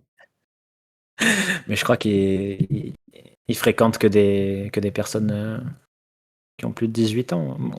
Mais tu vois, c'est difficile. Tu vois, c'est difficile. C'est toujours comme je le, tu sais, genre, je crois qu'on en parlait dans le dernier podcast, Arsenal. Tu sais, il y a beaucoup maintenant, on entend beaucoup la formule voyage du ballon, voyage du ballon. Mais Arsenal, pourquoi il tourne aussi, pas que ça, hein, mais ça y contribue à mon sens. Pourquoi Arsenal est aussi fort? Et parce qu'Arsenal, ils ont pas de super talent. Ils ont des joueurs de très haut niveau. Tu vois, pour moi, un Declan Rice, c'est un joueur extraordinaire. La défense, c'est extraordinaire. Mais tu prends le milieu de terrain et l'attaque, tu n'as pas un joueur ultra différentiel. Saka est un très bon joueur, mais c'est pas une superstar. C'est pas un Yamal, c'est pas un Vinicius à l'époque où Vinicius était le meilleur joueur du monde. C'est pas un Mbappé. Donc, quand t'as pas d'individualité, quand t'as un réservoir d'individualité qui a un niveau relativement similaire, c'est très facile. Enfin, c'est très facile. C'est beaucoup plus facile de construire un collectif puissant, solide, complémentaire. Mais à partir du moment où tu as un effectif qui est déséquilibré en termes de talent, déséquilibré en termes de responsabilité, le fantasme de la top équipe, il est très très dur à avoir. Tu vois, Flick, il a pris le parti pris de tout miser sur de l'intensité pour que les top individualités devant, elles aient un maximum d'occasions, elles aient un maximum de ballons et qu'elles mettent un but de plus que l'équipe adverse. Mais il n'y a qu'un seul coach dans le monde qui coach comme Flick ou qui a cette philosophie-là. Mais dans les autres clubs, les autres entraîneurs, ils peuvent pas forcément faire du Flick. Donc, quand tu as un effectif comme le Real où tu sais que devant, tu as des très, très grosses individualités qui sont pas forcément complémentaires, c'est un casse-tête énorme. Surtout quand tu as refusé de faire des choix. En plus. Après, ça, c'est... Ouais, voilà, ça, c'est... Là, on rentre dans des questions un peu politiques qui sont très intéressantes aussi. Mais moi, mon postulat, c'est que Vinicius devait partir. Pas parce que c'est un mauvais joueur. Mais non, et pour lui aussi, même. Même pour lui aussi. Je suis d'accord. Tout le monde aurait été gagnant. À partir du moment où tu as ramené Mbappé, bah... C'est ça, bien sûr. Mais ça, c'est des... de toute façon, je pense qu'il part cet hiver. Mais, dès cet hiver? Putain, moi, je pense. Ou quoi? Parce que moi, je pense que le seul club qui aurait pu aller le chercher, découvre désormais qu'il a peut-être un des meilleurs ailiers du monde maintenant qu'il ne fait pas que pousser long de ligne, mais aussi repiquer. Il est capable de mettre des buts de 25 mètres à la personne de Jérémy Doku. Sinon, j'aurais bien vu City aller sur Vinicius, mais là, je pense que c'est foutu. Bah moi, j'aurais bien vu le rival de City, mais ils ont tellement recruté devant C'est ça que tu lui souhaites à Vinicius? Bah, franchement, déjà, c'est quoi? C'est l'été? Non. Il y a eu, c'est quand les premières rumeurs? Bah, il y a un an déjà, non, Mercato? Ouais. L'hiver dernier, je crois, ça commençait déjà à se dire, bon, peut-être qu'il faut extrader Vinicius, etc. Et moi, je me disais, il faut qu'il aille à United. Parce que pour moi, déjà, même si ça va pas fort en ce moment, Vinicius, c'est un des 5 meilleurs joueurs du monde. Ouais. Et à 100%, il y a très peu, à part Yamal, il n'y a pas un ailier dans le monde pour moi qui est aussi fort que lui. Et je me disais, franchement, dans une équipe comme United, où en fait, moi, ce que je l'ai vu faire au Real Madrid, c'est extraordinaire. Enfin, et je trouve que les gens ont été très très peu regardants sur son niveau de performance, enfin, ou du moins pour se rendre compte à quel point il a été fort. Même à l'époque de Benzema. Benzema, il a pour moi capté beaucoup de lumière sur ses dernières saisons au Real, mais je trouve que ce qu'avait fait Vinicius à ses côtés, c'était délirant. Donc je me suis dit, tu vois, dans une équipe comme Manchester United qui continue quand même de mettre de l'argent à chaque mercato, qui pour moi a un matériel nettement au-dessus de ce qu'on pouvait penser, je me suis dit, si lui il rentre, il vient à gauche, il peut vraiment faire quelque chose de fort. Là aujourd'hui, je pense que c'est beaucoup plus compliqué parce que avec les recrues qu'ils ont eu devant, avec le système de jeu qui est mis en place, je lui vois pas de place. Mais c'est vraiment, moi, c'était le premier club dans lequel je l'aurais vu. Mais c'est vrai qu'en Europe, là, il n'y a pas grand-chose. Hein. Non, ouais, bah, parce qu'il faut qu'il y ait de la demande. Hein. C'est aussi ça. Mais et je sais pas après, si en Arabie Saoudite. Après, s'il est officiellement disponible, il y en a qui font des compromis, je pense. Hein. On verra. Oui. Bon, Chelsea, de toute façon, Chelsea sont pas un joueur prêt. En plus, ils ont personne à gauche, Chelsea. Chelsea pourrait aller chercher. Hein. Non, ils ont personne à gauche, ils en ont que 50. Ils ont aucun. Voilà, ils ont Garnacho. Oui, mais je veux dire s'il est là, c'est lui qui joue, quoi. C'est ça, exactement. Je veux dire, ils ont aucun. De toute façon, offensivement, ils ont aucun indispensable, indiscutable, Chelsea. Donc, Vinicius, il rentre. Mais oui, en Europe, à part Chelsea, sinon t'as Liverpool, mais ça ferait un peu un pas de côté. Enfin, je te dis, tu veux construire une équipe peut-être moins intense, mais tu vas chercher un ailier qui arrache tout sur son côté. Faut voir comment tu le places dans une vision d'ensemble et sur ce ils ont certainement essayé de renouveler cet été. Mais tu vois, un couloir gauche Kerkez-Vinicius, il y a de quoi arracher, quoi. Ouais. Bah, tu parles de cavaler, bah, ça cavale. Hein. Ah, là, ça cavale fort. Ça cavale fort. Et franchement, ce serait pas une mauvaise idée. Mais en tout cas, à part en première ligue, t'as pas grand monde. Hein. Bah oui, après t'as le PSG qui peut. Maintenant, est-ce que le PSG le ferait maintenant? Je pense pas. Mais oui, sinon. Ouais.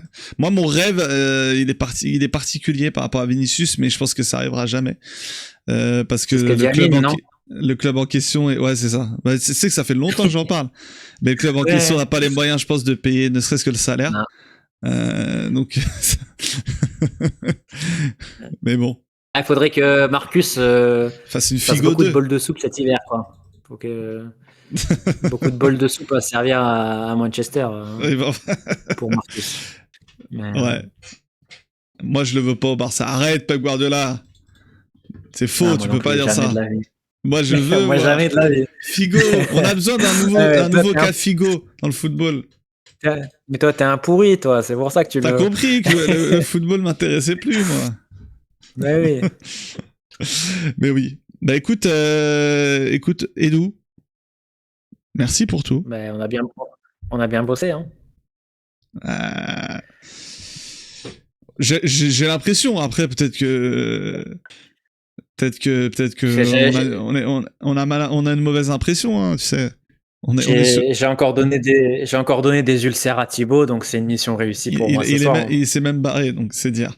Il n'a même pas dit au revoir, c'est dingue. J'ai trop dénigré Arda Güler et Brahim Diaz. Je peux comprendre que ça ait du mal à passer. Difficile à avaler. Ouais. Écoute, en tout cas, merci pour tout et merci à ceux qui ont suivi cet épisode. Qui est, si vous l'écoutez en ce moment, c'est que, j'allais dire qu'il va être disponible, et du coup, voilà, disponible comme d'habitude en podcast, sur YouTube, sur Twitch en direct, en replay, un peu partout. Franchement, il n'y a pas une plateforme où il n'est pas disponible. Bientôt dans les avions, peut-être. Et merci pour votre fidélité, pour votre activité. Et merci, Edu. Et à très vite, hein. En vrai, c'est la trêve, on va trouver des trucs à dire. Et merci à tous. Allez, bise. Bah oui, puis peut-être que moi je suis disponible pendant les vacances, pendant la trêve, si tu veux. Je veux pas te mettre en porte-à-faux vis-à-vis des derniers auditeurs, mais si tu veux éventuellement en faire 2 dans la semaine. Wow, bah écoute, s'ils sont tous là. si j'ai pas le choix là. Ouais, bah oui. Non, pourquoi pas. Non, c'est juste si on a des trucs à dire, avec grand plaisir. Moi, désolé, mais je dois m'échapper. Je suis attendu.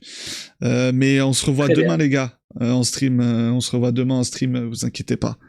Je sais pas encore à quelle heure, mais sûrement fin de journée. Allez, bise. Ciao.